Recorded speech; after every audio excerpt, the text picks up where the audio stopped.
Grüß euch, liebe Zuseher.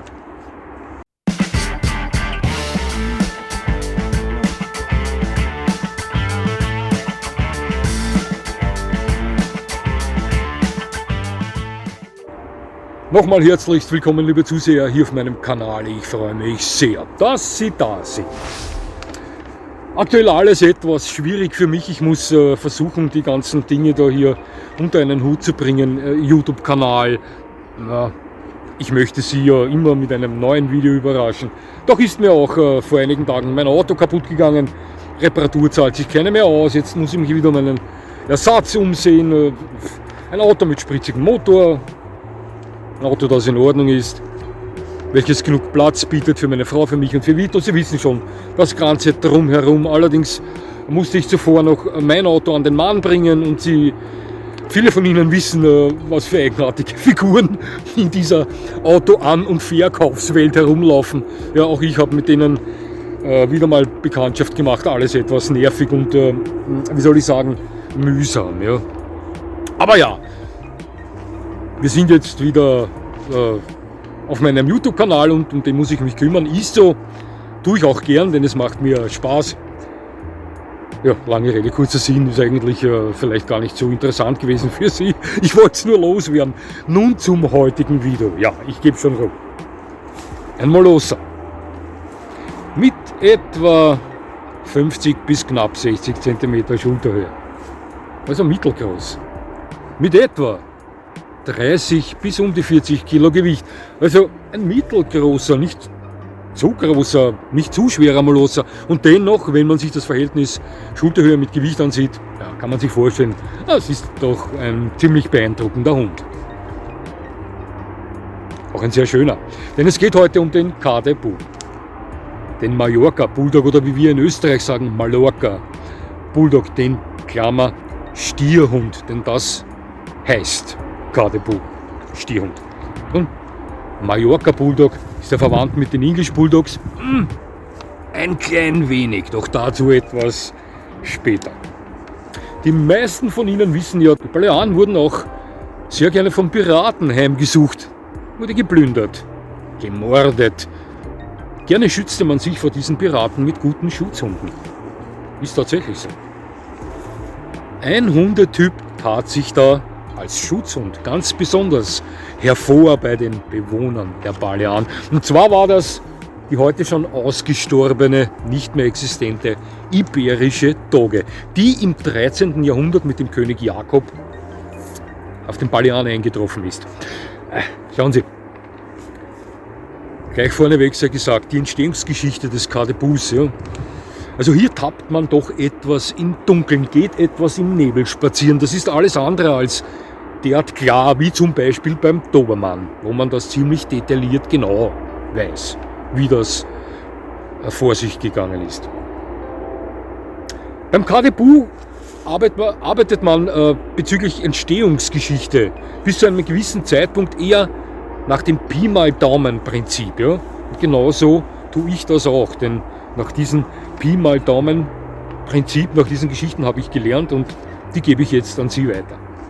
Ja, aber etwas Wissen hat man schon erlangt über diese Hunderasse. Zurück zur iberischen Doge. Ja, der Hund vermischte sich dann mit einheimischen Hunden auf den Balearen und die Nachkommen dieser Hunde wurden für verschiedene Aufgaben eingesetzt. Die waren Hütehunde, Treibhunde, Jagdhunde, Packer, aber auch hauptsächlich Wach- und Schutzhunde eigneten sich hervorragend für diese Aufgabe. Im 17. Jahrhundert übernahmen dann die Engländer die Herrschaft über die Balearen. Nun, wo übernahmen zu dieser Zeit die Engländer nicht die Herrschaft? Ja, und die wurden schnell aufmerksam auf diesen einheimischen Hund, auf diesen Nachkommen der iberischen Doge. Waren sehr fasziniert von der Eignung dieser Hunde bei der Arbeit am Rind. Nun, weshalb waren die davon fasziniert? Nun, weil zu dieser Zeit das Bullenbeißen, das Bullbaiting, wie man es nannte, sehr populär war, speziell in Großbritannien. Die Engländer nahmen damals ihre alten englischen Bulldogs mit, also noch diesen gesunden ursprünglichen Typ, wo man heute mit dem Continental Bulldog versucht, diesen Typ wieder zum Leben zu erwecken.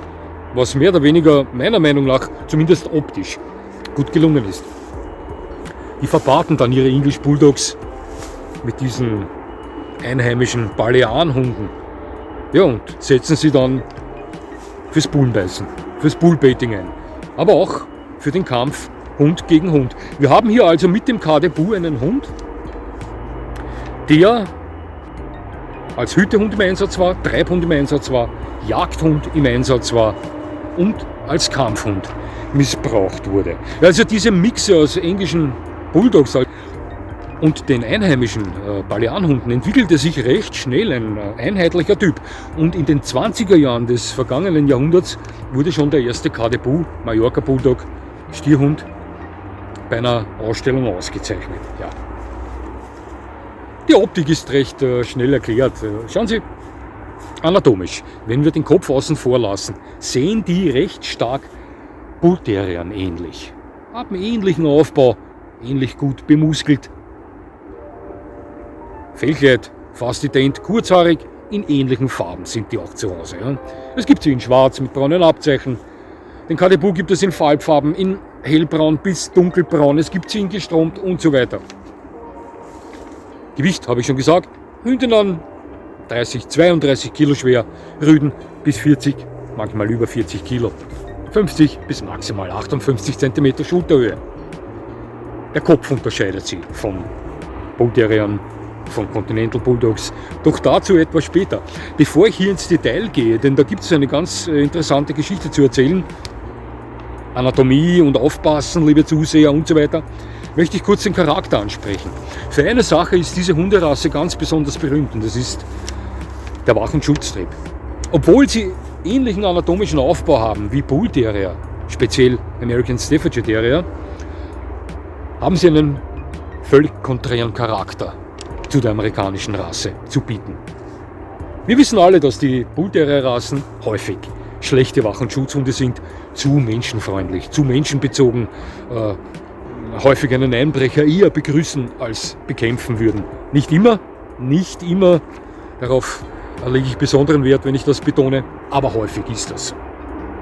Der Caribou allerdings ist alles andere als ein guter Freund eines Aggressors oder eines Einbrechers. Das sind sehr gute, fantastische Wach- und Schutzhunde. Das ist eine Eigenschaft, für die die Mallorca Bulldogges sehr bekannt ist. Außerdem gelten sie als überaus loyal und herzig in ihrer Familie, werden aber mit einem natürlichen Misstrauen Fremden gegenüber geboren. Das heißt, fremder Besuch, der noch niemals von dem Hund gesehen wurde. Also hier muss man schon mit Trick 17 arbeiten, um den Hund an so etwas zu gewöhnen, wenn der Hund einen typischen Rassevertreter darstellt. Typischen Rassevertreter. Ich komme gleich dazu. Ja, soweit mir bekannt, ist der Caribou kein Listenhund. Aber ich glaube, mich erinnern zu können, mal gelesen zu haben, dass diese Hunderasse in 2 deutschen Bundesländern auf der Liste steht. Ich bin mir aber nicht sicher. Ich glaube in Bayern und noch wo. Sicher bin ich mir nicht. Ja? Also nageln Sie mich nicht fest diesbezüglich. Gibt eine ganz besondere Geschichte. Und eine Sache, die meiner Meinung nach ganz wichtig ist zu erwähnen. Ich war da mal Zeuge eines Streits zwischen einem Caribou-Züchter und einem Caribou-Besitzer, der den Hund von einem anderen Züchter aus anderer Linie hatte. Das war online in einem Forum und ich habe da mitgelesen, nicht aus Schadenfreude, sondern aus Interesse. Da ging es grob erklärt darum, dass es eigentlich nur eine recht kleine Genetikbasis dieses Hundes gibt. Ja? Da selbst in Mallorca die Anzahl der Würfe mehr als überschaubar ist. Ja? Also recht wenig echtes Caribou-Blut da ist, um viele Züchter mit frischem Blut zu versorgen. Verstehen Sie, was ich meine? Der Besitzer des Caribous bestritt das, weil er der Meinung war, dass der Züchter hier Andeutungen machte in Richtung, hier wird Schundluder durch Einkreuzung anderer Rassen betrieben. Ja. Der sagte nein, er legt seine Hand ins Feuer, dass das nicht so ist und so weiter. Und der Züchter des Kadebus, der da mit dem Besitzer des Kadebus stritt, der fuhr da mit recht glaubhaften, wie soll ich sagen, nicht Anschuldigungen, sondern Argumenten auf, die durchblicken ließen, dass sehr wohl, speziell hier in Mitteleuropa, es nicht wenig oft vorkommt, dass in den Kadebu American Staffordshire Terrier Blut eingezüchtet wird, weil einfach eine zu kleine Basis vorhanden ist bei diesen Hunden. Nun, ob das wirklich so ist, weiß ich nicht. Ja. Aber ich weiß, dass die Argumente, die dieser Kadebu-Besitzer, Züchter an den Tag legte, ziemlich plausibel geklungen oder zu lesen waren, möchte ich mal sagen. Und wenn ich mich zurückerinnere an die Kadebus, die ich persönlich schon getroffen habe, also ich kann mich an 2 erinnern, wo einer davon ausgesehen hat wie ein Amstaff und einer ausgesehen hat wie ein Continental Bulldog. Ja. Ja. Sie denken sich jetzt sicher, das sagt er nur so, weil es zum Video passt. Nein, liebe Zuseher, vertrauen Sie mir, das ist tatsächlich so. Ich dachte mir damals noch, diese Hunde sehen Staffs verdammt ähnlich, als ich meinen ersten Kadebu sah. Schauen Sie. Ich habe in diesem Video leider nur recht wenig Bildmaterial für Sie. Das wird Ihnen schon aufgefallen sein. Der Abstand zwischen den Bildern ist recht lang, weil ich eben nicht viel Bilder habe. Ich war bemüht, Ihnen so typvolle Mallorca Bulldogs wie möglich hier zu zeigen. Da es recht viele Bilder von diesen Hunden gibt, die weniger typvoll sind. Ja? Hunde mit viel zu kurzem Fang, Hunde mit viel zu trockenem, faltenlosen Kopf. Jetzt zum Kopf. Der echte Kadebu, der reinrassige Kadebu, hat keinen Kopf wie ein Continental Bulldog, hat keinen Kopf wie ein Amstaff.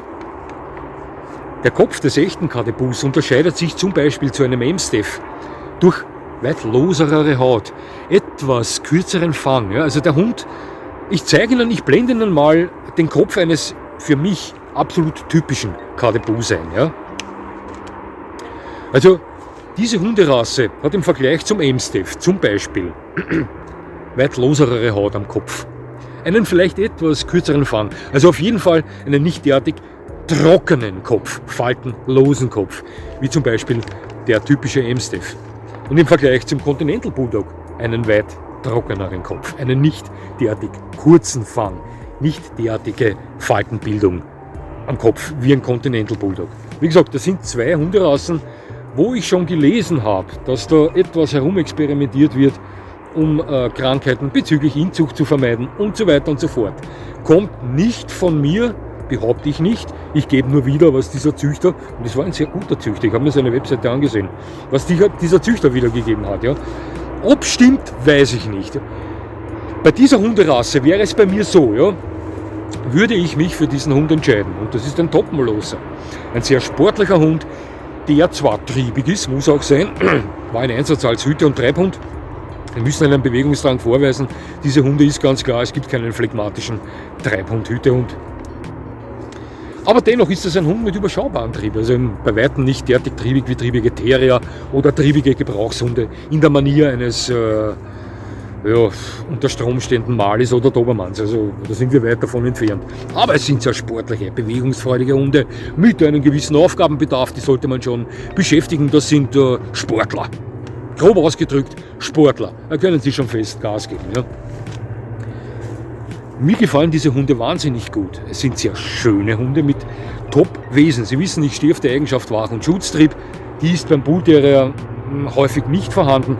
Bei diesem Hund, der den Bullterrier-Rassen recht ähnelt, möchte ich sagen, und ich bin ja ein großer Bullterrier-Fan, ist er stark ausgeprägt, alleine deswegen wäre der Hund schon für mich interessant. Doch würde ich mich dazu entschließen, mir einen Mallorca Bulldog zu holen, einen Kadebu zu erwerben, wäre es für mich ganz, ganz wichtig, darauf zu achten, von wo, aus welcher Linie ich mir den Hund hole. Denn ich sage Ihnen was, liebe Zuseher, ich finde das schade. Ja? Wenn ich diesen Hund möchte, dann möchte ich einen echten Vertreter dieser Rasse haben. Ja? Denn Ich bin ein Riesenfan eines M-Staffs, aber wenn ich einen M-Staff möchte, nehme ich mir einen M-Staff, ja, und keinen Mix. Wenn das so ist, wie dieser Züchter behauptet. Deswegen wäre ich da ganz besonders erpicht darauf, wirklich nachzurecherchieren, nachzuforschen, wie es da mit der Linie dieses Züchters aussieht. Ja. Da ein bisschen reinbohren, da ein bisschen reinbohren, da ein bisschen anschreiben, umhören, vielleicht etwas telefonieren. Ja, wie gesagt, wenn ich solch einen Hund haben möchte, dann möchte ich auch einen echten haben. Und keinen Mix aus einem KDPU und einem M-Staff oder einen Mix aus einem KDPU und einem Conti. Ja. Sie verstehen schon, was ich meine. Auch der Conti ist ein Top-Hund und der M-Staff ist ein Top-Hund. Aber wenn ich einen KDPU möchte, dann möchte ich eben einen KDPU haben. Und wir wissen alle, dass es auch unter Hundezüchtern Betrüger gibt. Ist so. Es gibt fantastische Hundezüchter, die ihre Arbeit höchst professionell machen. Aber es gibt genauso Betrüger bei den Hundezüchtern, so wie in jeder Sparte es der Fall ist. Ist nun mal so. Ja? Also wenn da nicht sicher ist, ob der Schundluder betrieben ist, ja, dann würde ich die Finger davon lassen. Ich weiß nicht, ob er so ist. Die Argumente waren sehr einleuchtend für mich. Das war nur eine Sache, wo ich mir gedacht habe, ja, wenn es um diese Hunderasse geht, wäre das vielleicht wichtig, das zu erwähnen. Für mich wäre es das, ja. Zurück nochmal zum Hund. Abschließend sei gesagt, ein Top-Hund, ein mittelgroßer, sehr kräftiger Molosser, durchschnittlich triebig, sehr sportlich, äußerst gut bemuskelt, kräftig, unterwegs, gesundheitlich sehr robust, sagt man ihm nach. Ein hervorragender Familienhund, der absolut herziges Wesen vorzeigt, zu Hause zu seinigen, auch mit Kindern im Normalfall, wenn er dementsprechend erzogen wurde, gut zurechtkommt. Doch schreibt man auch beim KDPU von einem Hund, der klare Ansagen benötigt, der klare Strukturen in der Erziehung benötigt. Das ist für mich eine Sache, die sollte man normalerweise bei keinem Hund erwähnen müssen. Das ist bei jedem Hund so. Egal, ob das ein Cocker Spaniel ist oder ein Presa Canario ist. Sie kennen meine Einstellung dazu. Ein gesundes Mittelmaß zwischen konsequenter und liebevoller Hand ist Gold wert. Ja. Nicht zu lasch sein in der Erziehung, aber auch nicht zu konsequent sein. Das ist das Beste, was Sie bei jedem Hund machen können, egal welcher Kategorie, ob das ein Herdenschutzhund ist oder Begleithund ist. Das ist meine Meinung. Das gilt auch für den KDPU. Ein Top-Hund. Wunderschön, Top-Wesen, aber es könnte zu Problemen kommen, wenn es um die Reinrassigkeit geht. Ja? Also hier ganz besonderen Wert auf wirklich gute Züchter legen, wenn man genau diesen Hund haben möchte. Ich gebe Ihnen nur den Tipp, weil ich selbst so gelesen habe. Also ich würde das tun. Jo. Okay. So viel zum Thema KDPU. Jetzt wenn ich nach Hause gehe und das Video bearbeite und dann speichere, damit es morgen online geht, muss ich mich wieder auf die Suche machen nach einem Auto, das passt. Freut mich überhaupt nicht, aber ich brauche einen Fahrbahnuntersatz. Lieber Zuseher, es hat mich sehr gefreut, dass Sie mir zugesehen haben. Ich weiß, das interessiert Sie eigentlich gar nicht, aber ja, verzeihen Sie mir. Es war mein Anliegen, dass ich das loswerde. Tut mir leichter dabei. Ja. Ich würde mich freuen, wenn Sie mir weiterhin zusehen und jetzt wünsche ich Ihnen noch einen schönen Tag. Ja, das war's schon wieder.